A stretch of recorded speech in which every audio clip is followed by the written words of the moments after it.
Greetings and salutations, exiles. This is a much different video than what I normally do. I put this together to try to explain some of my thoughts, frustrations, ideas, kind of a combination. I'm probably sitting close to 900 hours. And one of my biggest complaints is the lack of variety, and B, the kind of the way they simulate everything, they lump everything together. So I have two spreadsheets, and these spreadsheets you could do these spreadsheets across all the items. So you could do it for swords, hammers, axes, and you'll find a commonality in these spreadsheets. And so I kind of look at it in two different ways. I look at it as a primary function. So the primary function, like and I started with the pickaxe because I figured it was the most fundamental item. And then, but what's got me going on this thought process was obsidian. Obsidian is such a waste. It's a giant waste. And it needs to be reworked, but it's kind of a trickle down effect because when you rework obsidian, you need to kind of take a hard look at some of the other materials, attributes, tools, characteristics of all the other weapons and kind of do a cascading effect throughout the trees. So here I went and I just got all the metrics, all the stats for the old, for what they are now in the game for pickaxes. And here you have obsidian by record is the highest harvest, right? With a durability of 650 and a weight of 2.8.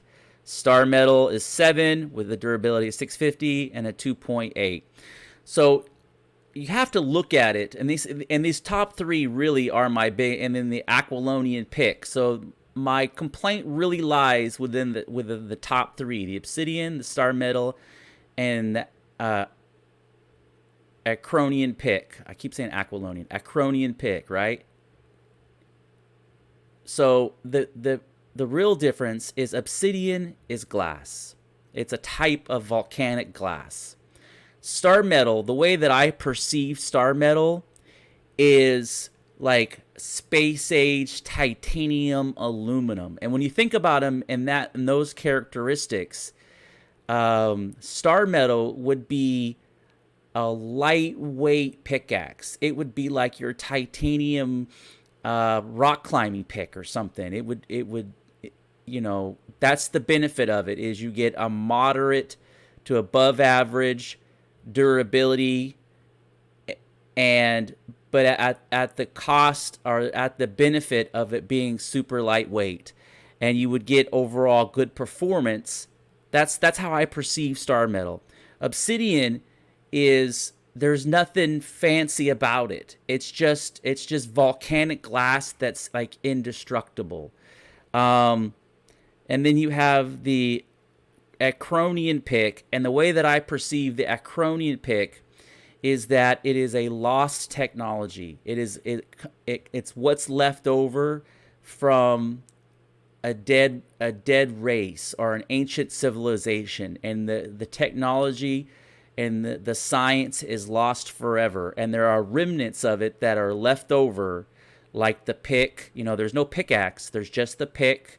There's a couple of weapons, there's no armor, just a few ancient pieces of wisdom have survived, and that's the way that I perceive this. And then the black ice is its own metric. Like you need, I remember it needing only black ice to repair, and so that's kind of its own unique metric. That if that's the case, this is fine where it's at.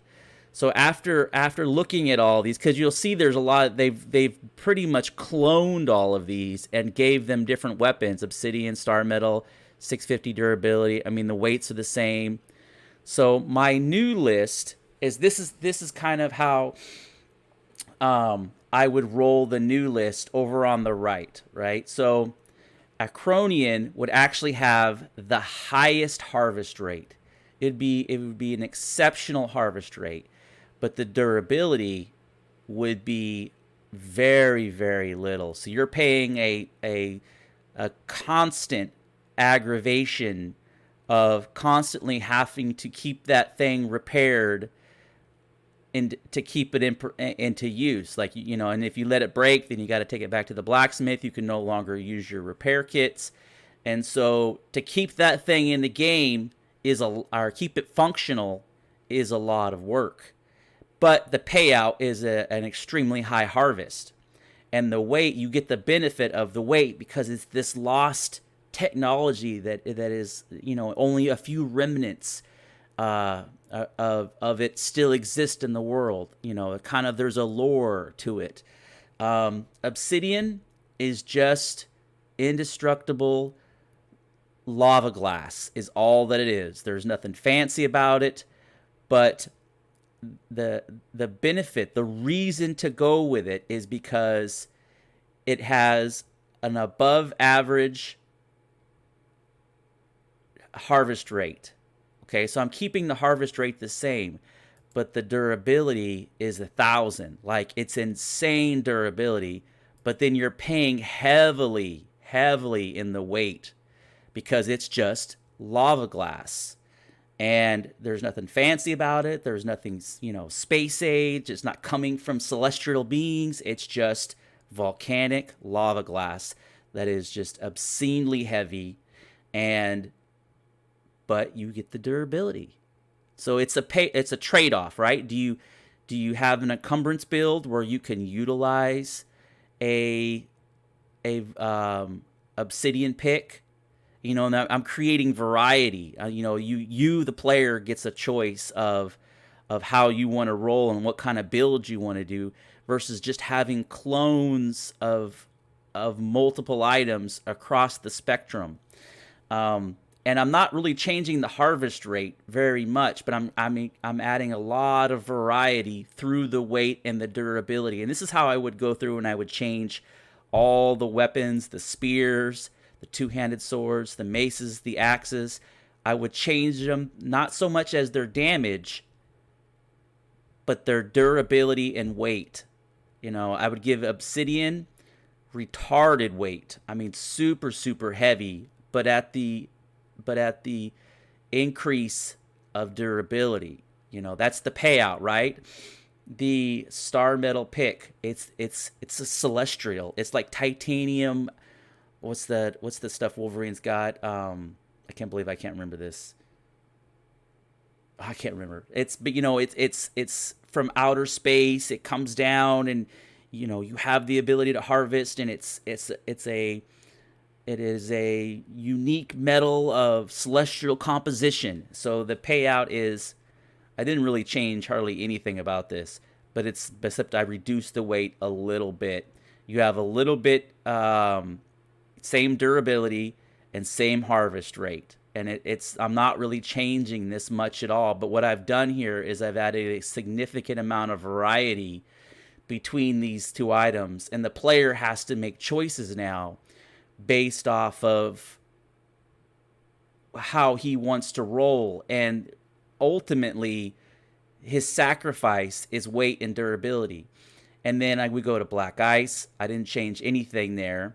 The way I think about ice is extremely heavy, but then you have the subpar durability, but you can repair it with black ice. I can't remember if you need steel with this or not. I think it's just black ice. If it's just black ice, I wouldn't change this. If it's steel, I would probably increase the durability to 525. Hardened steel. This is like your entry level item, right? So, entry level into your high level stuff.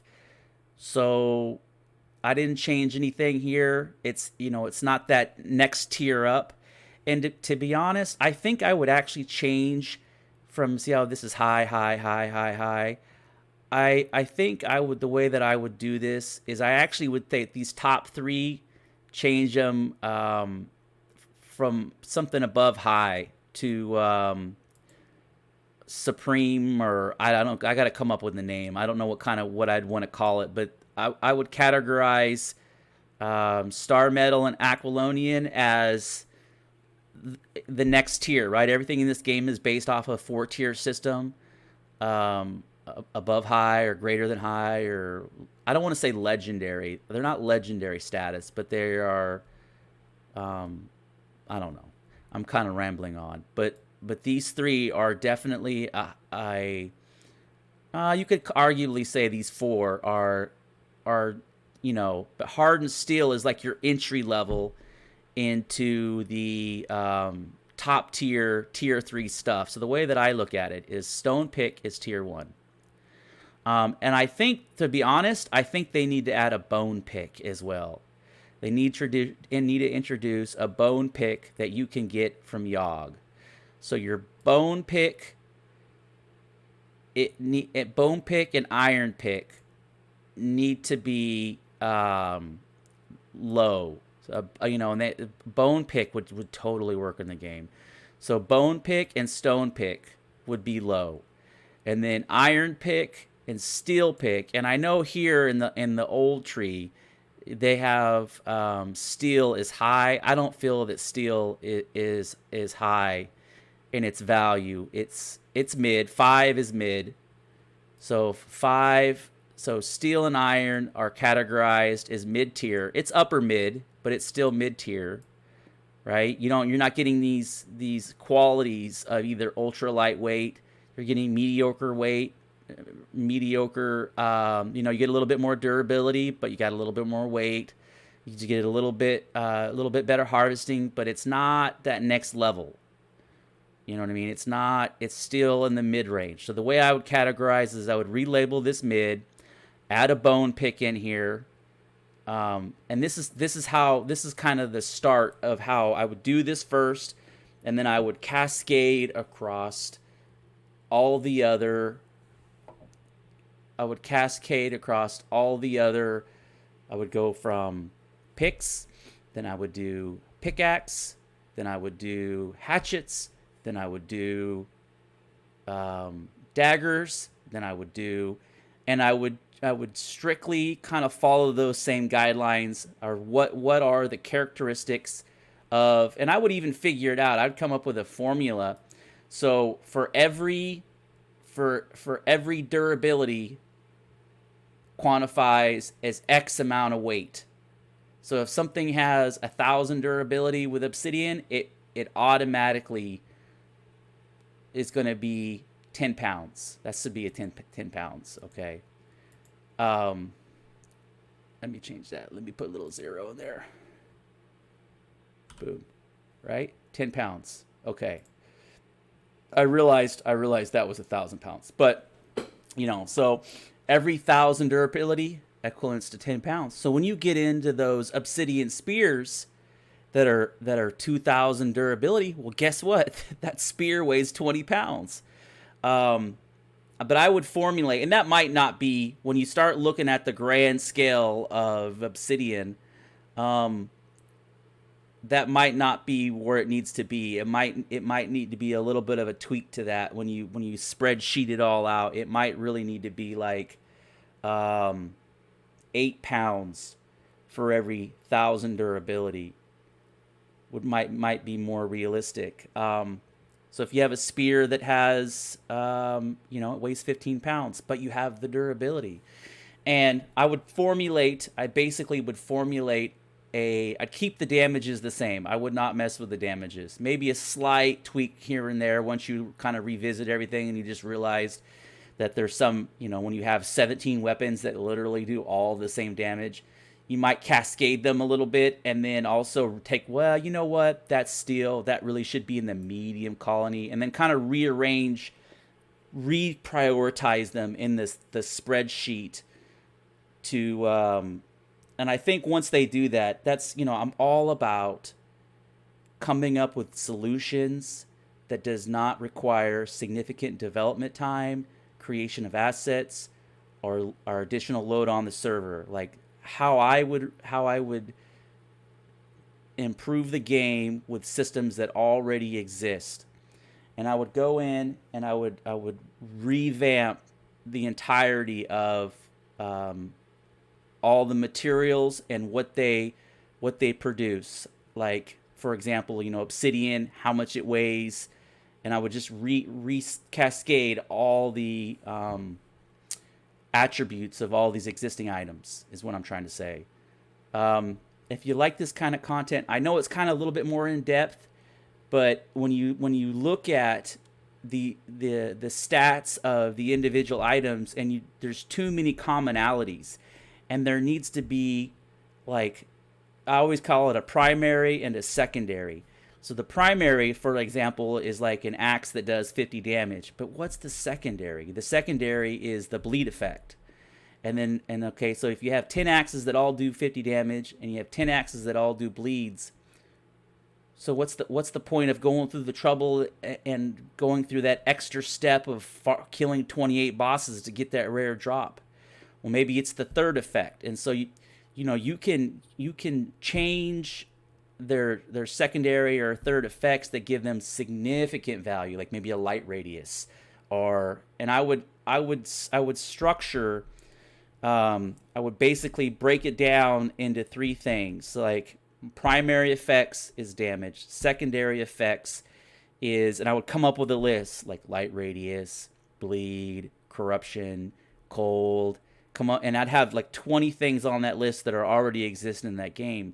And then I would take, okay, kind of what's the backstory of this game? Oh, it's a celestial, so star metal. Maybe on all the two-handed swords, maybe they have a 5% to light radius because they have that little glowing, and that's the third effect. And so you're like, oh, so not only is it space age, but it radiates a celestial light. Okay, and just really kind of that would substantially improve the game. That would bring the game to the next level. And it would not, I could sit in one day. It took me 20 minutes to redo this pickaxe thing. And half that time was trying to figure out how to get Google Docs to work right, because I'm used to using Excel. So I could literally sit through and revamp, and one day revamp the entire attribute system of all the tools and weapons in one day. Because I'm not engineering systems. I'm just taking a hard look at attributes and giving durability and weight I'm trying to think of the word I'm looking for. Well, basically, like, obsidian weighs blank, and so for you to get this much durability, yeah, no matter what, it's going to weigh this much because you have this much durability. And I would just come up with a formula, and that shit would cascade across the entire system. And yeah, obsidian would be obscenely heavy. It'd be like retardedly heavy, but you know what? You don't ever have to fix it. And if you have an encumbrance build, I'd also take out two-handed sword, obsidian two-handed swords, because obsidian breaks. It's like, and this is real world, and I realize this is fantasy. But like porcelain knives, you drop a porcelain knife or a glass knife on the ground, it breaks. So obsidian, there's a reason why arrowheads in real life and nature, obsidian is used in a certain application set. It's used with daggers, it's used with knives, it's used like you could use it in the maces and the clubs. But obsidian does not do well as swords, and anything over a foot, it becomes problematic. So having a broadsword or a long sword or a two-handed greatsword, I would take those out, and I would niche it down to a special, a special group of weapons that kind of fit more within the characteristics of that obsidian. Same thing with star metal would be great as a two-handed sword, and long swords, but doesn't do well as a mace because it doesn't have the weight to support mace attacks. So you see how I'm kind of specializing some of these characteristics instead of just having a mace and all 28 weapon types that all do 48 damage, that all weigh the exact same amount, that literally all have the same durability. Okay, I think I've kind of fleshed this idea and concept out enough. This is a far contrast from what I normally talk about, and it's you know, it's all on the fly, and I'm kind of fleshing out the thought and the idea as I go along. So yeah, if you don't enjoy this kind of content, please feel free to talk about it. You know, you can post something in the comments. You know, I recommend this format or this style. I'm always open to suggestions. I mean, you can even roast me. I don't care. Um, but you know, put your 2 cents in. And I think the only way that we can get the developers to chime back in is to you know, to have an active voice and be like, hey, have you seen this video? He's 100% correct. Or hey, have you seen this video? He's a fucking idiot. Oh, I shouldn't have said that. But you know what? He does have a point. So please like and subscribe, and thank you for watching.